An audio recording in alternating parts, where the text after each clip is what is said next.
नमस्कार दर्शकों, मैं हूं अंशिता जैन। आप सभी का स्वागत है समय दर्शन न्यूज में।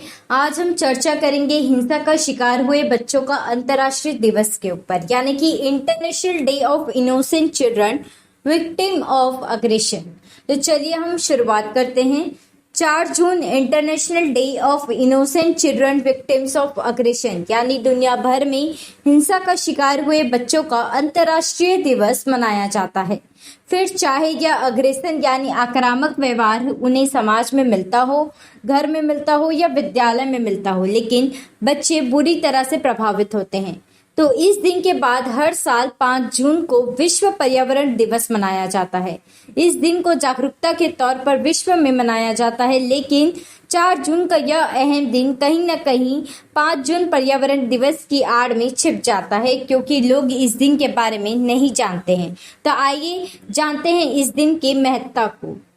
19 अगस्त 1982 में यूएन जनरल असेंबली ने इसकी दिवस की घोषणा की।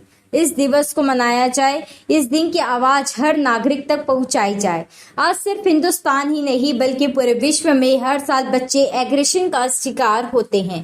इस अकुशल व्यवहार का बच्चों पर इतना गहरा असर पड़ता है कि वह कभी पूरी तरह से विकसित ही नहीं हो पाते। अगर हम जाने कि बच्चों को किन किन तरह से प्रभाव पड़ते हैं, तो पहला हम बात करते हैं फिजिकल अब्यूज। बात बात पर बच्चों को डांट देना, मार देना, चिल्ला देना, उन्हें कभी भी मोटिवेट नहीं करना। कभी बहुत अधिक गुस्सा आता है तो बच्चों को मार भी देते हैं। मेंटल अब्यूज, मानसिक तौर पर बच्चों को प्रताड़ित करना। कई बार बच्चे स्कूल में अच्छा परफॉर्म नहीं करते, तब उन्हें बात बात पर डांट लगाई जाती है। पेरेंट्स से शिकायत करने की बात कही जाती है। समाज में अलग थलग रखा जाता है।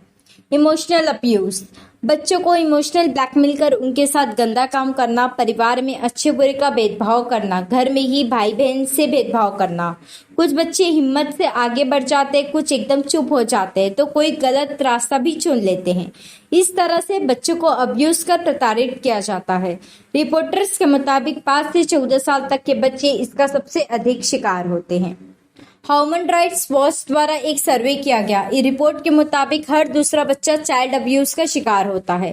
रिपोर्ट के मुताबिक हर चौथा परिवार अपने बच्चों के साथ हुई इस हरकत को छुपाने की कोशिश करता है। तो अब हम जानते हैं कि इसकी शुरुआत ही कैसे हुई। 19 अगस्त 1982 को यूएन की एक आपातकालीन महासभा हुई, जिसमें फलस्तीन के हालात पर चिंता व्यक्त की गई।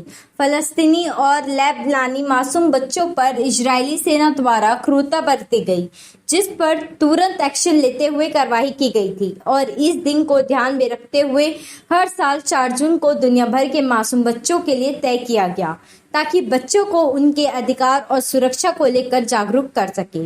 इसके लक्षण क्या हो सकते हैं? तो बच्चों में अग्रेशन के लक्षण ये हो सकते हैं: दिन भर सुस्त और अकेले रहना, किसी काम में रुचि नहीं होना, दिन भर गुस्सा रहना और भूख नहीं लगना, हर बात की जिद करना, कहीं भी मन नहीं लगाना। अब बच्चों को कैसे बचा सकते हैं इस चीज से? तो अग्रेशन से शिकार हो रहे बच्चों को सबसे पहले जमीनी स्तर से शुरुआत कर सकते हैं। पेरेंट्स अपने स्तर पर बच्चे को समझने की कोशिश करें। बच्चों की एक्टिविटी पर नजर रखें। कम्युनिकेशन गैप नहीं होने दें। आक्रामकता वाली चीजें नहीं दिखाएं, कार्टून भी नहीं दिखाएं। बच्चे किन लोगों से बात करते हैं, दोस्त कैसे हैं, शिक्षक बच्चों में भेदभाव नहीं करें, ये सब हम जानने की कोशिश करें। इससे हम बच्चों को एग्रेशन से शिकार होने से बचा सकते हैं। तो इसी के साथ मैं अंशिता जैन आप लोगों से लेती हुई इजाजत। नमस्कार। न्यू वीडियोस की अपडेट पाने के लिए सब्सक्राइब करें समय दर्शन न्यूज को और बेल आइकन को दबाएं। आप देख रहे हैं समय दर्शन न्यूज चैनल।